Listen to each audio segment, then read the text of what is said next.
Sa bawat pagsikat ng araw, hatid nito ay liwanag.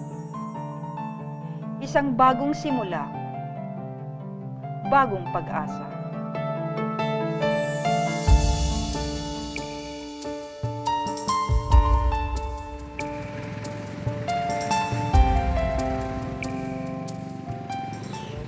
Ito ang lungsod ng Parañaque.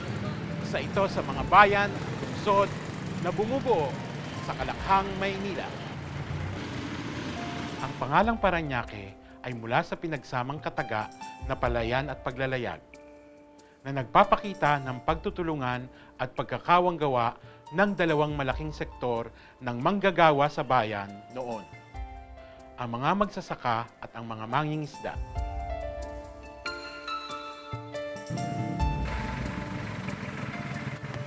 Dito, sa Barangay San Dionisio, sa lungsod ng Parañaque, bagamat moderno at urbanisado na ang lungsod, masasalamin pa rin dito ang mayamang kultura ng mga Pilipino. Tulad ng bayanihan na tumutukoy sa isang diwa ng pagkakaisa ng komunidad o pagsisikap para sa isang layunin.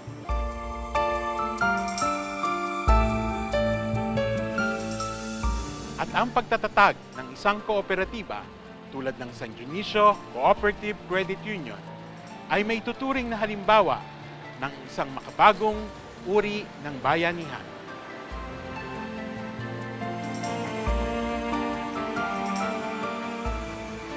Siyempre, ang unang target namin na maging membro ay yung mga marginalized residents of San Dionisio. Yung mga mahihirap. Dahil ang kooperatiba talagang para sa mga mahihirap higit sa lahat. At saka ng mga panahon yun, laganap yung mga loan shark. Meron dito mga gumagalang mga nagpapautang sa mga 5-6. Malaki yun malaking interest yun Kaya nung introduce sa amin ang concept na magtayo ng credit union, immediately na-click sa amin. Dahil noong panahon na maraming ang mother ko, biktima ng loan shark. Kumo kami man mahirap. Kaya madaling na-catch up kagad namin yung idea na magtayo ng cooperative para tulungan ng mga mahirap.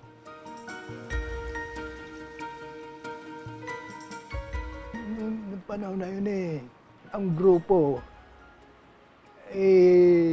na-involved na sa service sa community. Sisimula din yung nag-organize kami, maraming hindi na naniniwala na magtatagumpay ang kooperatiba rito. Ay na-approve ng Rover Scout na pwede magtagumpay basta sama-sama sa kabutihan ng komunidad.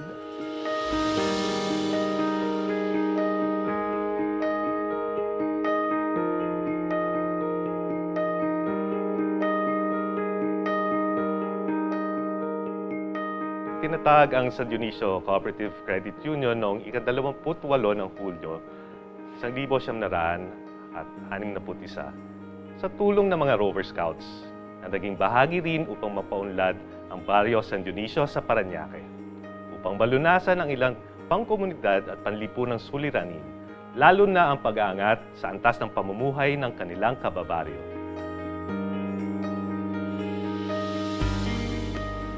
Hindi naging madali ang pagsisimula ng kooperatiba. Maraming mga pagsubok ang pinagdaanan ng mga kasapi nito, lalo na ng mga namumuno noon. Subalit, matibay ang pananaw ng mga bumubuo sa San Dionisio Cooperative Credit Union. Ang pagkakaroon ng isang matibay, matatag at may pananagutang lider kooperatiba at isang institusyong may katangiang magbagong anyo at magbigay buhay. Dahilan sa kanilang matapat na layunin, unti-unting lumaki at nakilala ang San Dionisio Credit Cooperative Union, hindi lamang sa Pilipinas, kundi sa buong Asya.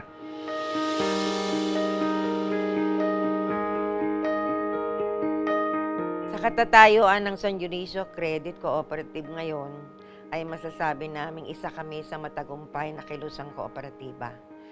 Dahil ilan lang kami sa mga nakaabot ng 50 taon na patuloy na nagsiservisyo sa aming mga kasapi at matatag ang katatayuan. Sa simula, talagang napakahirap ang dinanas ng aming mga founding members. Sa bawat grupo na nag-uusap-usap sa aming baryo ay pupuntahan at lalapitan para ipaliwanag ano ba tong kooperatiba. At ang laging tanong, sino ang hawak ng pera na malilikom ng kooperatiba? Kaya kung paano nila na ipaliwanag ang tiwalang dapat ipagkaloob sa kilusang kooperatiba, yan ang napakalaking hamon na nalampasan ng aming mga founding members. Dumating ang panahon, nagkapera ang kooperatiba, ngunit sino naman ang uutang? Natatakot din silang umutang, natatakot din kung paano nila babayaran. So, tumulong din ang mga kamag-anak ng ating founding members na sila muna ang unang mangutang upang kumita ang pera hanggang sa malaman ng pamayanan na ito pala'y makakatulong sa kanilang kabuhayan. Tumakbo ang panahon, dumami ng dumami ang naging kasapi at dumami rin ang leader. Hindi namin naging problema ang paghanap ng mga leader. Sa panahon ng eleksyon, maraming kumakandidato kahit alam nila na walang honorarium, walang tinatanggap na anumang pinansyal ang mga leader, ang mga board of directors, committee member. Volunteerismo ang namamayani sa aming kooperatiba. At ang mga kooperatiba naman sa ibang bansa, pag naghahanap ng dadalawin nilang movement o cooperative movement sa Pilipinas, San Dionisio lagi ang nairekomenda ng ibang nakakakilala. Nakita nila ang uniqueness, ang mga napapag-aralan, ang sharing na wala sa libro, na sa karanasan lang ng San Dionisio ninyong matututunan. Katulad ng Puoktulungan Leader, kami lang ang meron Puoktulungan. Sa pagtakbo uli ng panahon, nakaabot kami ng 50 taon, serbisyo at tao ang mahalaga sa kilusang kooperatiba sa San Dionisio Credit Cooperative. Yan po kami nakilala ng buong Asia. Batay sa karanasan ay 3 susi ng tagumpay ng isang kooperatiba. Una, enlightened leadership, mulat na liderato.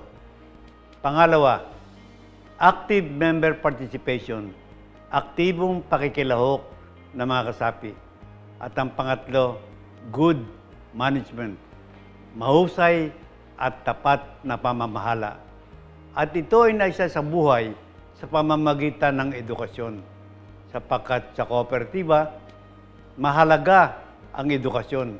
Cooperative starts with education, nagsisimula sa edukasyon, expands through education, lumalaki sa pamamagitan ng edukasyon. Controlled through education, kinokontrol at pinamahalaan sa pamamagitan ng edukasyon. And its success depends largely on education. Ang malaking bahagi ng tagumpay ng isang kooperatiba ay nakasalalay sa edukasyon.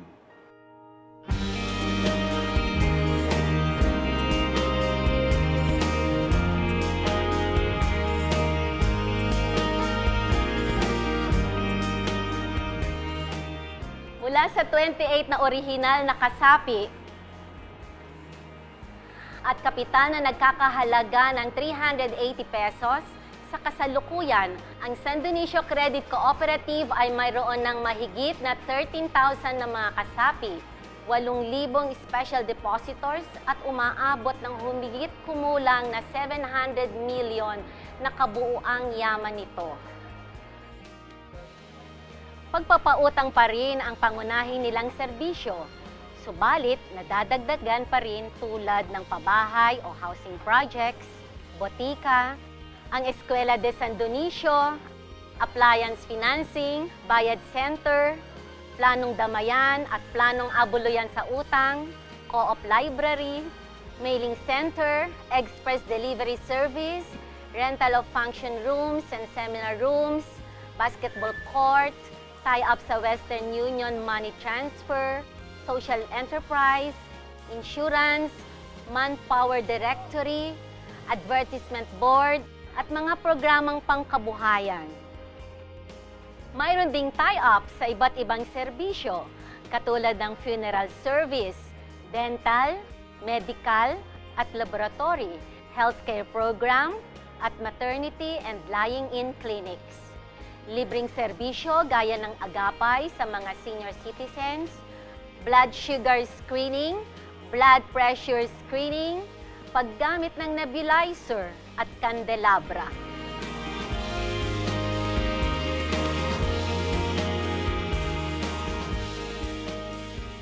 Sinisikap ng kooperatiba na ang mga pangunahing pangailangan ng isang kasapi ay matugunan ng ating kooperatiba. Ito ang susi ng tagumpay ng San Dionisio Credit Cooperative. Yung kanyang bayanihan spirit ay buhay na buhay sa mga opisyales, sa mga empleyado at sa lahat ng kasapi. Noong mga 1980, wala po akong makuhang kapital. Nung ako'y makamembro, doon ako nagsimula na makabili ng isang unit na tricycle. Sa kadalanan pong nakautang ako sa San Dionisio Credit. At ang ginawa ko po doon sa tricycle, mayroon sa akin nag-offer na mag-boundary hulog. 220 pesos ang araw. At kung kanilang naman pong matapusan yung paghuhulog, mapupunta po yung motor at saka body number sa driver. At marami naman nung nakapagtapos ng pag-boundary hulog ng tricycle. Kaya malaki po ang kanilang pakinabang sa aking bilang isang operator at doon po ako nagsimula sa San Dionisio Kooperatiba. Hanggang ngayon po, yan ang aking negosyo at nakakatulong sa mga driver. Kaya tuloy-tuloy pa rin ang aking pagbibigay sa kanila ng mga tricycle. Sa ngayon po maganda po ang pagtulong ng San Dionisio sa aking negosyo. Sa katunayan po, nakapagpatapos po ako ng mga anak ko. Ako po ay nagpapasalamat sa San Dionisio Credit Cooperativa sa magandang naitulong nila sa akin, lalong-lalo na sa aking pamilya at sa mga driver kong natulungan. At hanggang ngayon, naglilingkod pa rin ako sa San Dionisio Cooperativa bilang isang PTA leader ng 55C-1, Sukat, Paranaque City. Maraming salamat po. Paano natin pinaunlad ang tao at ang komunidad?